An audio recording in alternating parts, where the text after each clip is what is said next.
I'm not sure if you saw this morning what I saw, but I saw a group of 25 strategic partners just here in the room representing more than 4.5 million employees, and I think I mentioned this morning, in total accumulated yearly sales of $1.4 trillion, all having a massive, massive STEM shortfall problem. So it's actually pretty scary, and all the more reason for us to have the summit, continue our discussions. But what I see happening is sort of two vectors of actions that, at least at this point in time, I'm observing. One is to find the top one thing that we can do together to make the wheel spin faster in helping to solve the STEM shortfall.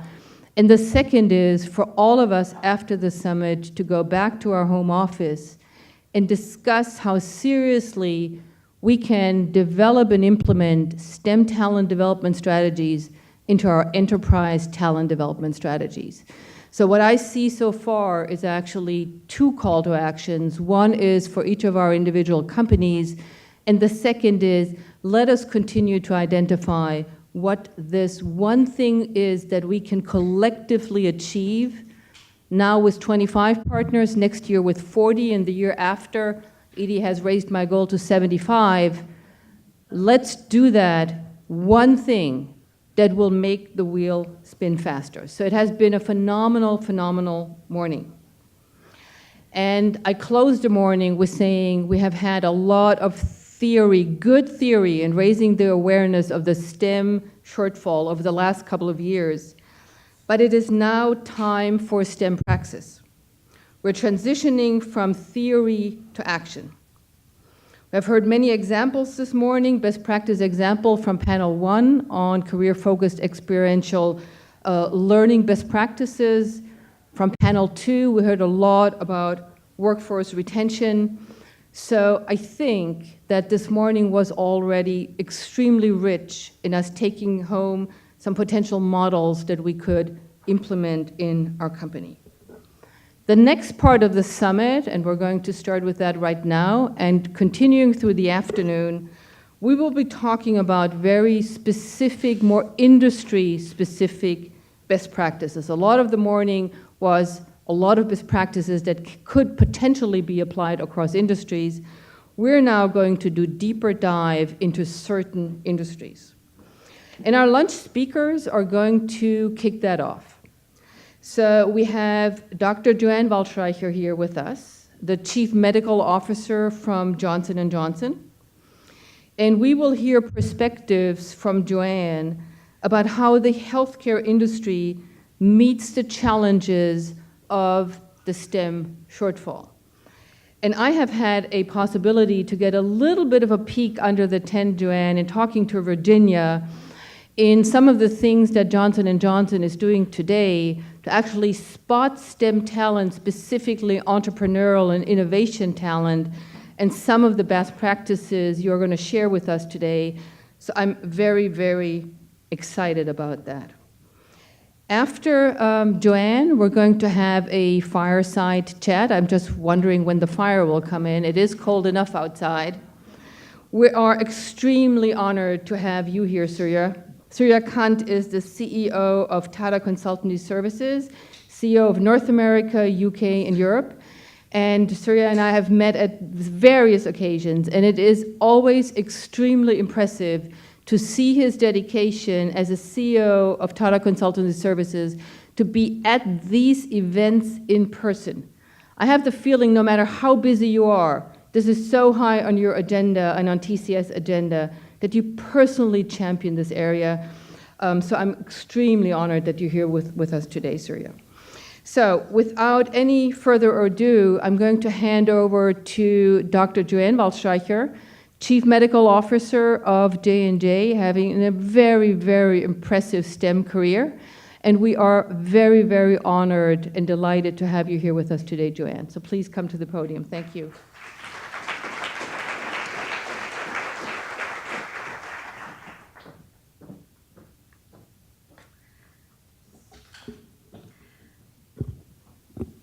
Good afternoon. Thank you, Heidi, and also thank you, Edie, for bringing this meeting together. I'm Joanne Waldstreicher, the Chief Medical Officer at Johnson & Johnson, responsible for the safety of all of our products worldwide, as well as our research policies, medical and ethics policies, epidemiology, clinical and regulatory operations. Johnson & Johnson is really pleased to be a longtime STEM Connector member and supporter of the STEM Connector Million Women's Mentors program. We're very pleased to be here today with all of you as the sponsor of the luncheon, and thank you for being here for this important dialogue about how we can support, develop, and advance the STEM workforce in the U.S. and also abroad. Johnson & Johnson is the leading healthcare company in the world with broad impact globally, and this is achieved by an incredible workforce of approximately 127,000 people. Our talent, our people, are critical to achieving our aspiration. Caring one person at a time, we aspire to help billions of people live longer, happier, and healthier lives. And our mission is to transform lives through innovation.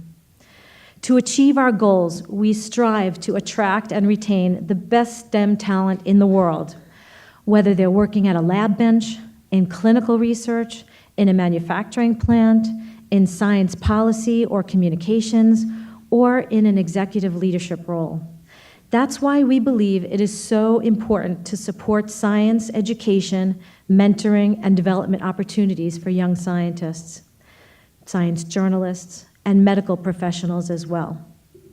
When I was a young girl, growing up and working early mornings and weekends in my father's family bakery, I saw the impact of science on my father's world. My father was the valedictorian of his high school, excellent A student in science, but never went to college. He went into our family business, the bakery business in New York City, which had been in my family for generations since our family started in Austria. That hard work ethic and that love of science was given to me by my father.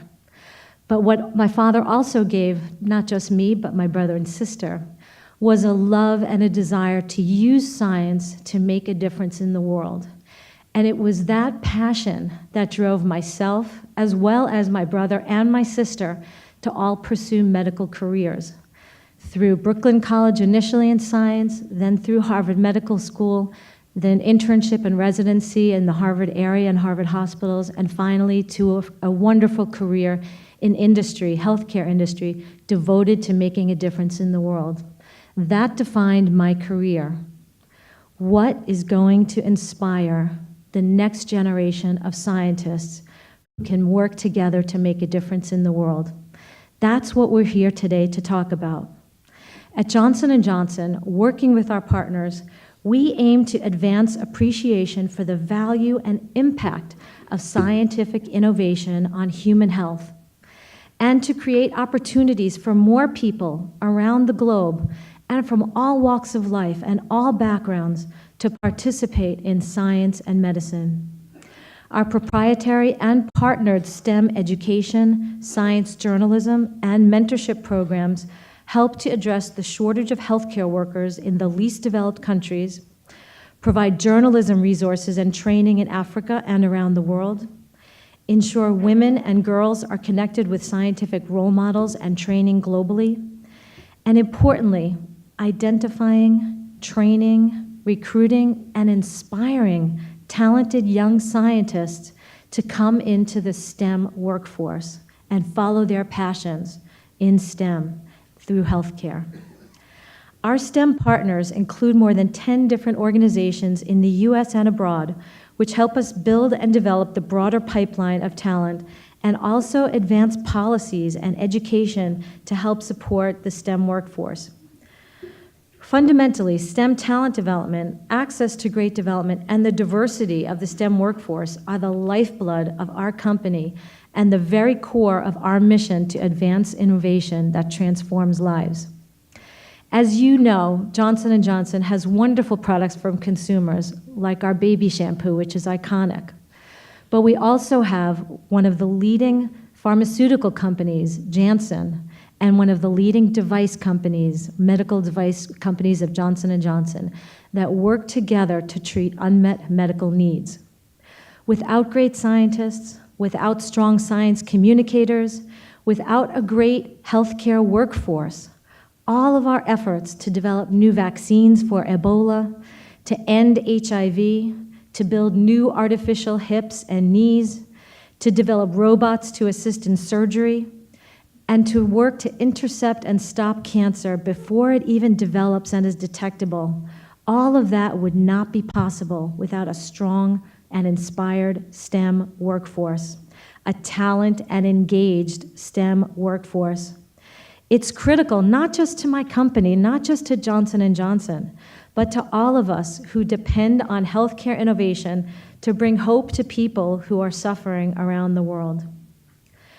How do we do innovation at Johnson & Johnson, and why is the STEM ecosystem so important?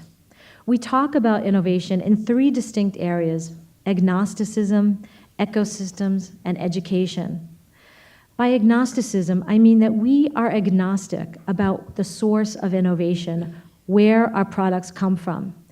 We love to develop products internally, but we also love to license in products and acquire companies to access innovation externally. Broadly speaking, we do about half of our products are from the external environment, and about half of them, give or take, are from our organic environment. Innovation happens in magical moments when ideas cross-fertilize and collide. That's why the second area we embrace and really try to foster is what we call an ecosystem of innovation.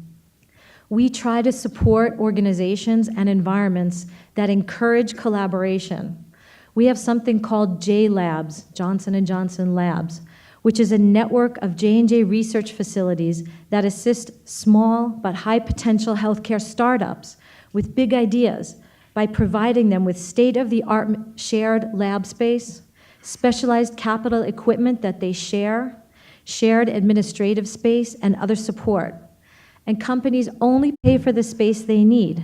They have the option to expand quickly, and they can retain all their intellectual property. Our concern and our mission is solely with building up the R&D innovation ecosystem. That way, all of us benefit by raising the ecosystem for all of the companies in healthcare. The third focus for our innovation is education in the fullest sense. Educating, cultivating, and mentoring the next generation of innovators. For example, we regularly sponsor young scientists through initiatives such as the Scientist Mentoring and Diversity Program, an initiative of the International Center for Professional Development. Each student is paired for a year-long mentorship with a J&J scientist. This strategy requires a diverse spectrum of scientists to be successful: engineers, biologists, chemists, clinicians, nurses, all focus on addressing patient needs. From J&J's perspective, still one of our greatest challenges is bridging the skills gap between students with a strong foundation in STEM work skills at the high school level and the entry level of jobs within our company, which really does demand, especially for our top and high potential leaders, to have a high degree of specialization beyond the high school degree and oftentimes beyond the bachelor's degree and even beyond the master's degree, especially for PhD and physician scientists. Connectivity in STEM education and diversity initiatives is fundamentally lacking in the US and abroad. STEM programs aimed at advancing skills are often just at the elementary or high school level or sometimes in college, but they fail to address that connectivity to help people and inspire them along the journey. We're advancing a new model together with the National Academy Foundation for STEM development and diversity, working towards addressing STEM in a more holistic way. We partnered with the National Academy Foundation, or NAF, to pilot a new program that helps foster and develop STEM talent with the right skill set all the way from high school through college and ultimately into the workforce. NAF is a national network of education, business, and community leaders who work together to ensure diverse high school students are college, career, and future ready. NAF already had partners working across multiple industries within science, finance, and technology. But through our partnership with NAF, we're launching an initiative in health sciences as well. NAF has built an Academy of Health Science to address the gap in STEM fields and develop the pipeline of students with diverse backgrounds who could ultimately pursue health-related degrees and professions in biotech, genetics, nursing, medicine, therapeutics, and diagnostics. This includes working together with us on developing the educational curriculum for NAF Academy students, bringing them to Johnson & Johnson and sharing our experiences to show them the breadth of opportunities that they could have down the road, mentoring and coaching individual students with J&J employees to support their journey, partnering with secondary schools to ensure availability of educational opportunity, and partnering then with universities as well to discuss opportunities for continued engagement of these NAF Academy students as they go through their post-high school education and careers. We believe this program is a first of its kind in the healthcare space, and although ambitious, it does offer a new model in STEM workforce development, creates a great opportunity to build a talented and passionate and engaged STEM workforce. While we're excited about the NAF program's potential, we do believe more work needs to be done nationally and globally to drive STEM workforce development. We must monitor and assess the condition of workforce pathways and identify risks and challenges in an ongoing way.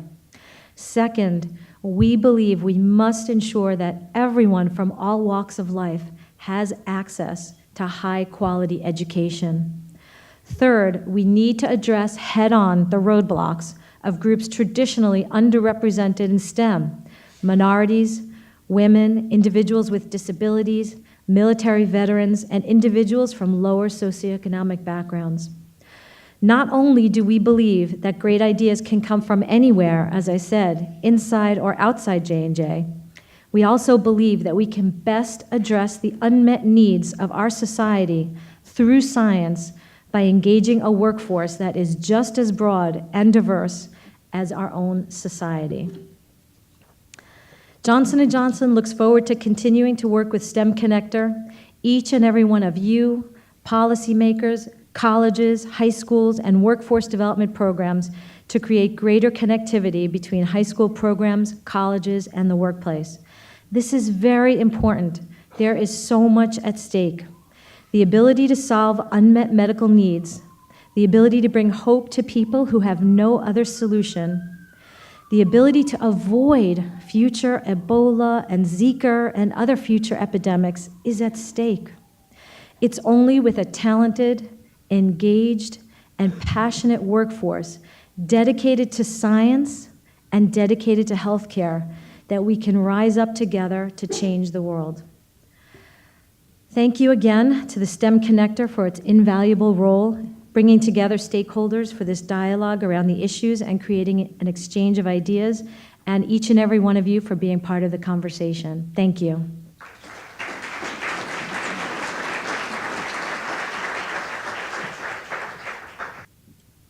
Okay, I now invite Edie and Surya to the stage for a fireside chat. Yeah, I think is. First of all, before Surya Kant comes up, I think we want to acknowledge everybody so far, as Heidi did, and to J&J.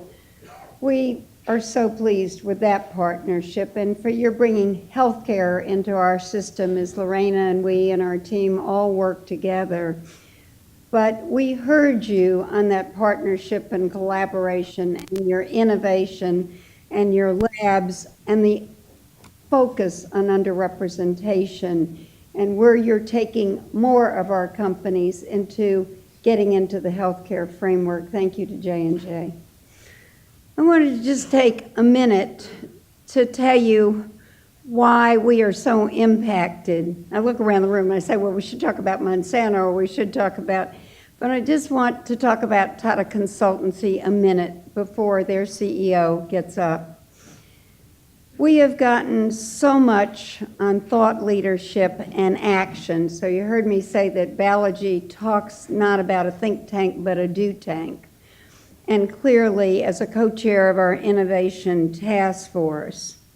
But I think as Sheila and Dane Boynton and I and our whole team of Million Women Mentors wants to say, what we've done with Million Women Mentors is just extraordinary, but it wouldn't have happened without Tata Consulting and their team working with us daily to build that website of millionwomenmentors.org.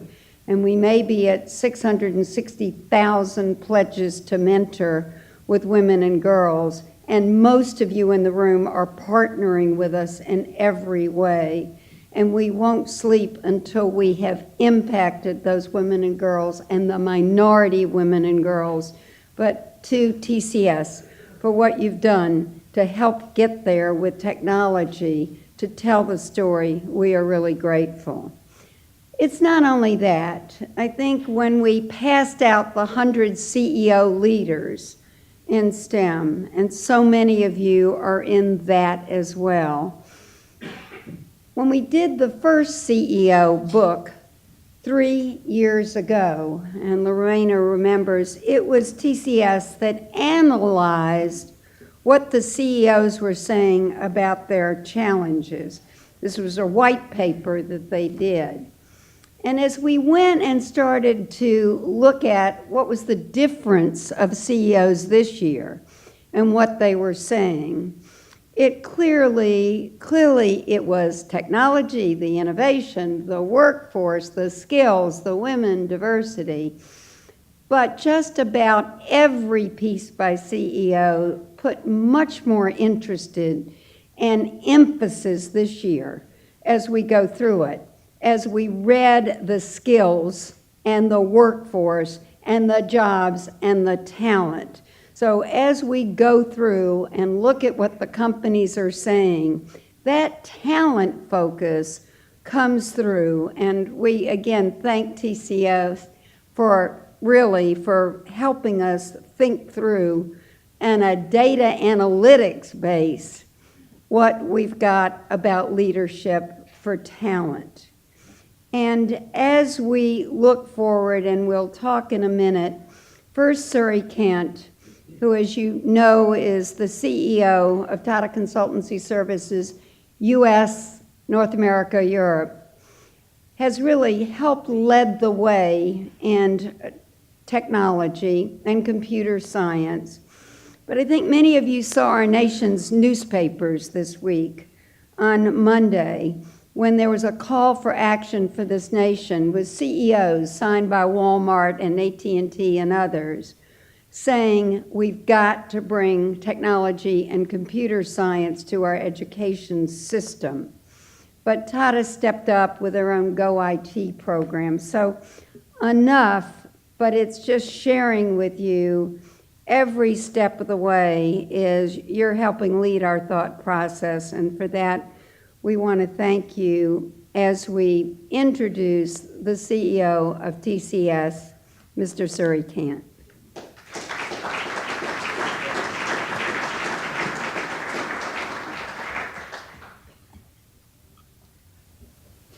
Thank you, Eddie, for that kind introduction, and thank you, STEM Connector, for inviting me again here. As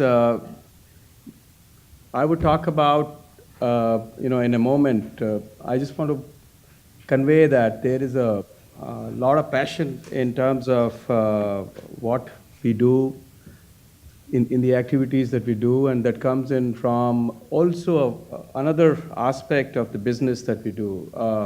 The founder of the company many years ago said that an enterprise gets its business from the community where it is located. So it is the responsibility of the enterprise to return that favor many times over. And that is what permeates the business that we run. That is handed down as a value into every person who joins the company. And that's also the reason for the passion for excellence, the passion for giving back. And I would say that's also the reason for why we enjoy very high retention levels in the company. people that you would meet in Tata Consultancy Services would have been for the company forever. I've been a person like that. I joined the company just after the college, and I've been with the company since then. So I wanted to talk today about, why we are so passionate about the technology. Of course, this is our business, and we run. But at the same time, because, as I would show to you, the facts talk about themselves. This data comes from World Economic Forum in Davos, and WEF says that the world needs 470 million new jobs by 2030, right? But we also see that while the world needs so many jobs, we see there is a high level of unemployment in many parts of the world. And we also see that it is giving rise to rising inequality and social tensions in many places. And in my view, I talked to a number of leaders in this room and outside. Also, it is a product of, there are lots of jobs in one place, there are lots of people in one place. We need to bring them together. We need to make sure that we skill them, and that skilling has to start at the right levels, that from our schools, the people that we employ, and the people we work with. So the other fact is that 36% of the employers globally, they have reported facing difficulties in finding talent, and they're saying that they see that persisting in the future, and half of them say that it is impacting their business results now, the shortage of talent. So as we look at this, so the companies also are seeing that the world is changing around them. I mean, the number of companies which have come in the last 10 years, and they are finding that the technology is driving their business today. Earlier, if you saw 10, 15 years ago, you could see the business would give its requirements to technology, and people in the technology department would create systems which would support the business. And now it has reversed, actually. People are finding that business is being driven by technology. The number of companies that have come in as a result of that, the whole gig economy that you're seeing, the world is changing around us. And it is going to change a lot more because of not just the digitization, the digital economy that we see, and I'll talk about that in another next slide, but the whole Internet of Things that is coming into our world. It is the third wave of digital wave that we see. The first wave was World Wide Web, which came in, which put together disparate sources of information. The second one was the social media, where people came together as a result of the internet and digital.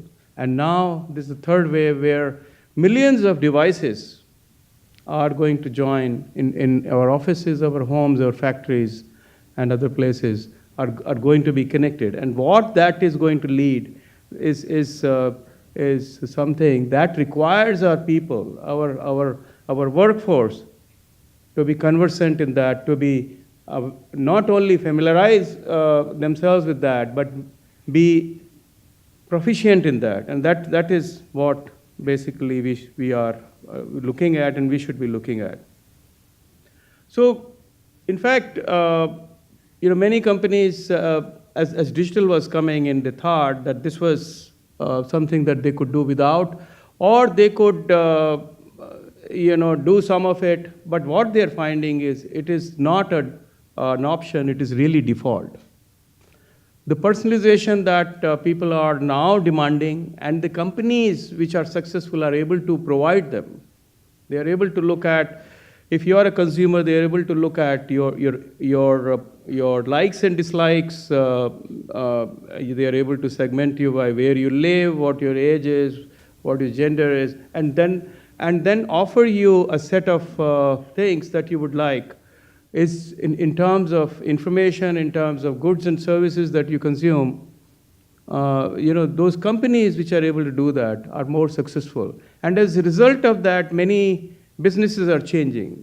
Businesses are changing, which are bringing, for example, insurance companies are now looking at providing insurance by just the drive that you do. So how do you come up with premium based on the drive, the way you drive, not just where you come from or what your earlier track record is. The consumer goods companies are now looking at how they can form relationships with consumers directly rather than going through retailers as they introduce new products. So the world around us, the Uber, the Airbnbs, the number of devices that are coming and the digital assistants that are now coming in homes, and you have examples of those, are really things that for not just people to consume, but people to effectively participate in this economy, they need skills that would help them create these products and innovate on these products as they go forward. So this is what I talked about, and what we need to do is we need to really supercharge our investment in STEM education. This was one of the things that we saw at Davos earlier this year, where TCS had a big presence.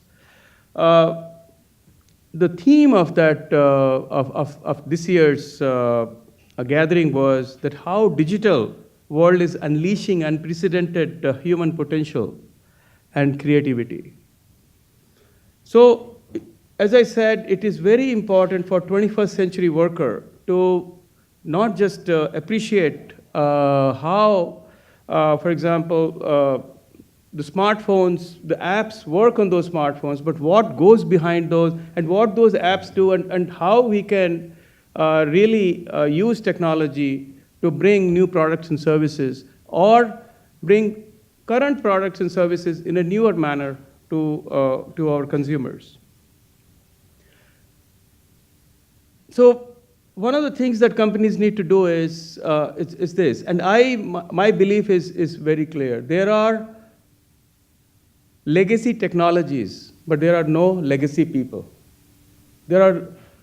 Technologies get obsolete, but people don't get obsolete. So it is very important for us to take our people in our organizations and reskill them for newer technologies. And we, TCS, in our own company, we have taken one of the biggest challenges in learning. We took 120,000 people and we have reskilled them through our digital learning platform into digital technologies. 89% of the content that was delivered to the people was through the digital learning platform.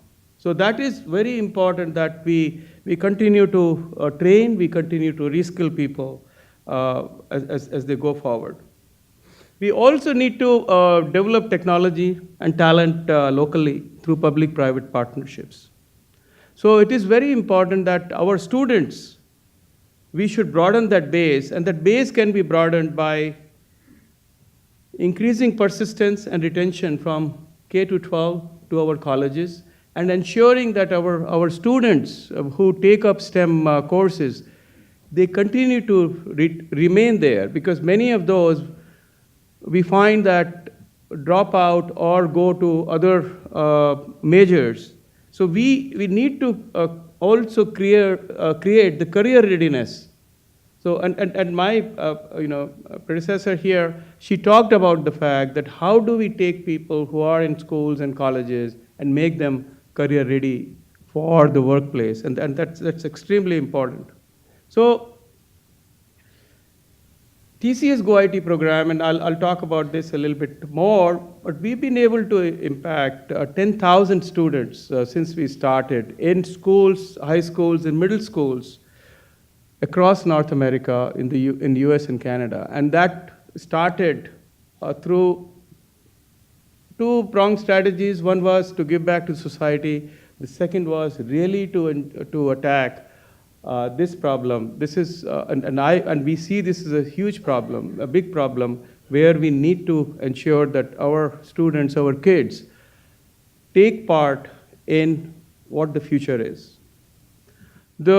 It's also very important that our parents, the people like me, people who are in this room and people outside, also take part in this activity, because we play a very important role in guiding our kids towards where the jobs are, where the most high-paying jobs are, and where the world is going to be, where the future is going to be.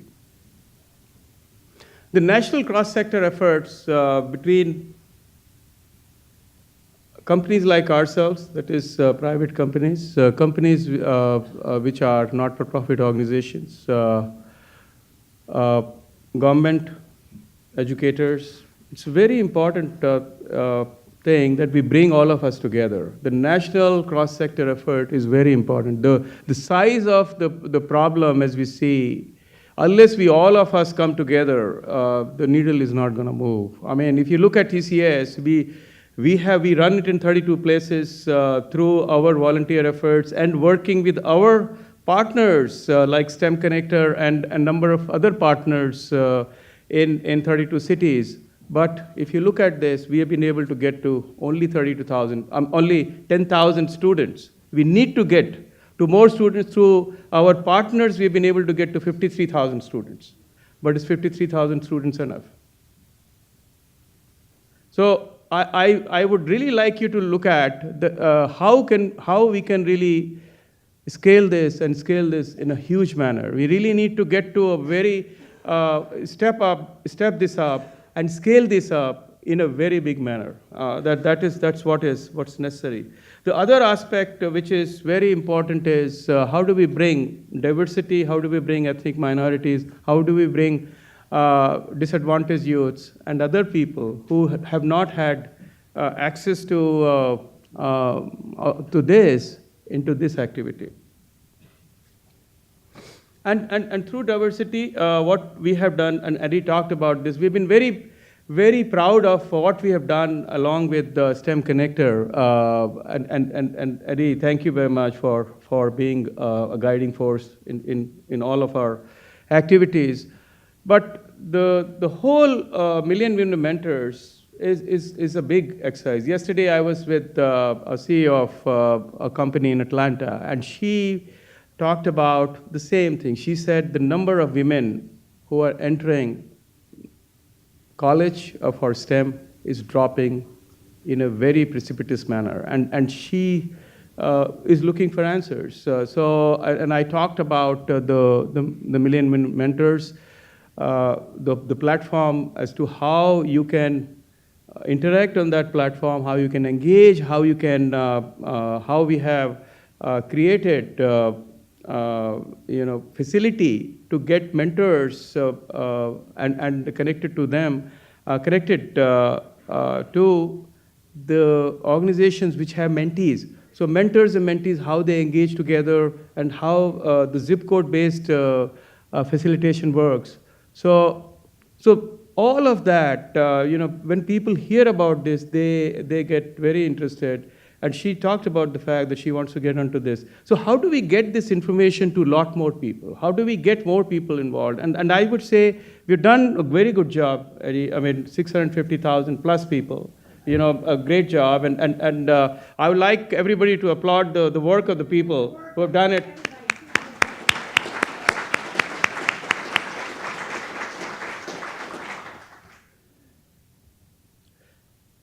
So this is my last slide. This provides a summary. So I would like to say, in summary, 4 things.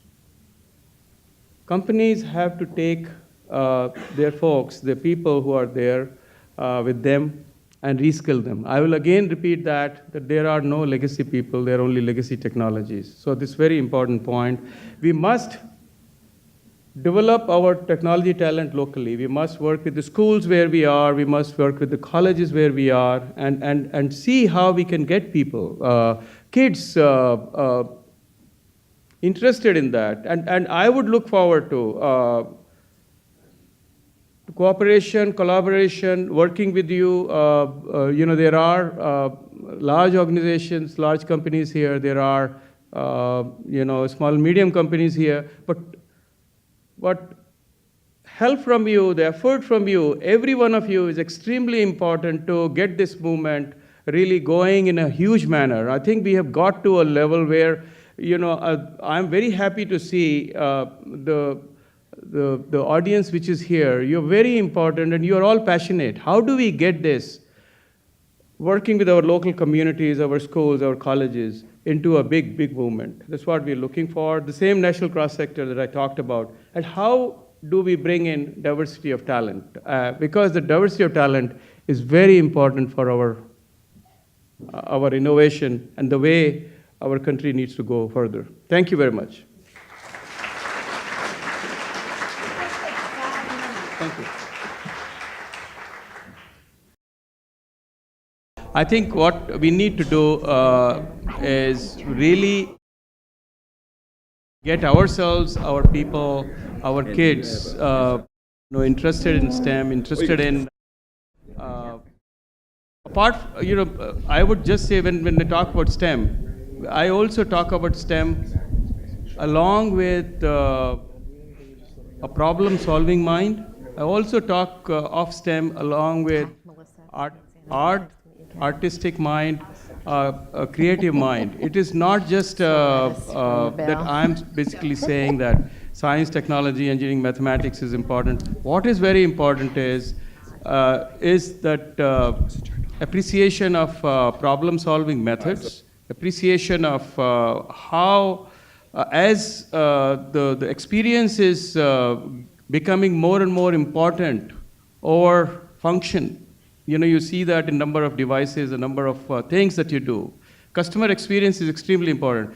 So how do our people start looking at that part, which comes in through how do you provide the customer the best experience? So looking at all of this, what we are seeing is, as we hire people from the industry and from the campuses, we find that we are not able to hire as many people as we can. The companies, as I showed you numbers, they are now saying that the tech shortage, the tech talent shortage, is beginning to impact their business results. That means they are not able to serve their customers. I would also say one more data point, that as a technology company, IT services company, we hire the most number of IT talent in the country. We commissioned a company called Cambridge Technology Partners, which is an affiliate of Nielsen, to do a study, and they found that since 2012, we have hired the most number of people in North America. But what is very important is, in spite of that, we are finding that we are out of talent. We are not able to hire as many people as we would like to do. And I think the companies here and companies outside, as you experience the same shortage, it is our job to ensure that we overcome this through our working with our schools, our colleges, and our communities. So as we close and think about it, Surya, can you give us a call to action? We have 25 major strategic partners here. We have 155 members of STEM Connector. How do we all step up to meet this tech challenge? I showed some numbers here. As I said, through our GoID program, which we run in 32 cities and 100 schools, we've been able to impact about 10,000 kids. Through our partners, we've been able to impact 53,000 children. I have an aspiration. The company that I run in North America has an aspiration, and I like to see how we can all collaborate here.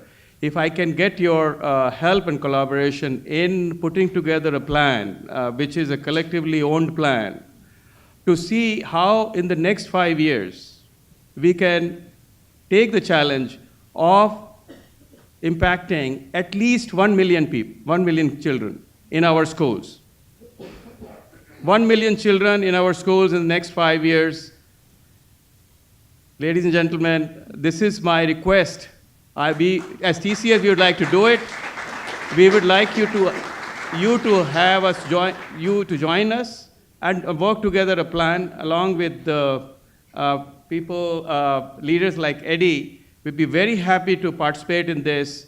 This is, again, two things. One is giving back to the communities. Second is how do we make our country great. Thank you.